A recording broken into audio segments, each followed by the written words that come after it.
দারিদ্র্যকে সঙ্গী করে ৬৫ বছর বয়সী প্রতিবন্ধী ছেলের ভার বইছেন ৯৫ বছর বয়সী মা।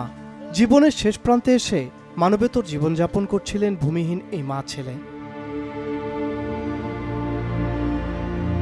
গাইবান্ধার পলাশবাড়ী উপজেলার কিশোরগাড়ি গ্রামে বাস করেন ৯৫ বছর বয়সী কয়েদ ভানু ও তার ৬৫ বছরের দৃষ্টি ও শারীরিক প্রতিবন্ধী ছেলে আসগর আলী। মাথা গোঁজার ঠাঁই নেই, তাই কখনো থাকতেন ইউনিয়ন পরিষদের বারান্দায়, কখনো বা রাস্তাঘাটে কিংবা কারো পরিত্যক্ত জায়গায়।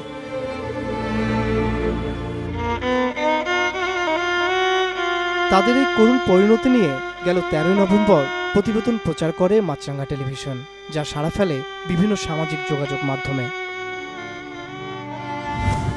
সেই মা ছেলের জন্য অনেকেই বাড়িয়েছেন সাহায্যের হাত।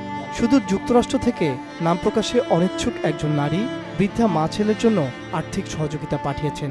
এই মা ছেলের কাছে খাবার, শীতবস্ত্র ও নগদ অর্থ পৌঁছে দিয়েছেন মাছরাঙ্গা টেলিভিশনের প্রতিনিধি। তাছাড়া বিভিন্ন ব্যক্তি ও প্রতিষ্ঠানের সহযোগিতায় তাদের জন্য মানবিক উদ্যোগ নেওয়া হয়েছে। এই অসহায় বৃদ্ধ মা এবং তার প্রতিবন্ধী ছেলের একটা মানবিক প্রতিবেদন করা হয় মাছরাঙ্গা টেলিভিশনে। তো এই ভিডিওটা অনেকেই দেখেছেন। তো দেখার পরে এই মা ছেলের জন্য অনেকেই কিছু অর্থ পাঠিয়েছেন।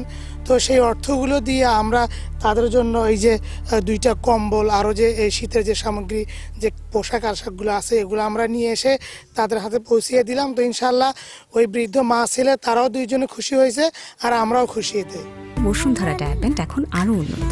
এই hot air through top sheet দ্রুত শোষণ করে সোনামণিকে দেয় কোমল অনুভূতি। আর এই উদ্যোগের প্রথম থেকে সহযোগিতা করেছে তামিম মিডিয়া নামের স্থানীয় একটি স্বেচ্ছাসেবী সংগঠন। মানুষ দুটো খুব অসহায় লোক, অনেক গরিব, এদের কোনো জায়গা জমি কিছুই নাই। বর্তমান এই এলাকার ছেলেপেলে যারা যতটুকু পর্যন্ত সাহায্য করতেছে, এর উপরে আল্লাহর রহমত এরা বেঁচে আছে। কিন্তু আমরা খুশি, মেলা কিছু তার দিকে অর্থ ইয়াও করতেছে, দিচ্ছে, কম্বল, জুতো, ঘর বাড়ি, খাওয়া দাওয়া সব কিছু তারা সাহায্য করতেছে। এখন মা ছেলে তাদের ছোট্ট আশ্রয়স্থলে একটু শান্তিতে বেঁচে থাকার আশ্বাস পাচ্ছে, আর তাদের সার্বক্ষণিক দেখাশোনায় উক্ত সংগঠন ও এলাকাবাসী পাশে থাকার আশ্বাস দিয়েছেন। আমরা বেঁচে থাকি, তাহলে আমরা ওনাদের জন্য যতটুকু সম্ভব সাধ্যের মধ্যে আর কি আমরা ওনাদের দেখাশোনা করব। তাদের যে ঘরের মেঝেটা আছে, মেঝেটা পাকা করে দেব, আর যে টিউবওয়েলটা আছে, টিউবওয়েলের নিচটা পাকা করে দেব। মানবতার এমন সুন্দর দৃষ্টান্ত অনুকরণীয় বলছেন স্থানীয়রা। এভাবেই অন্যের প্রয়োজনে সবাইকে এগিয়ে আসার আহ্বান তাদের।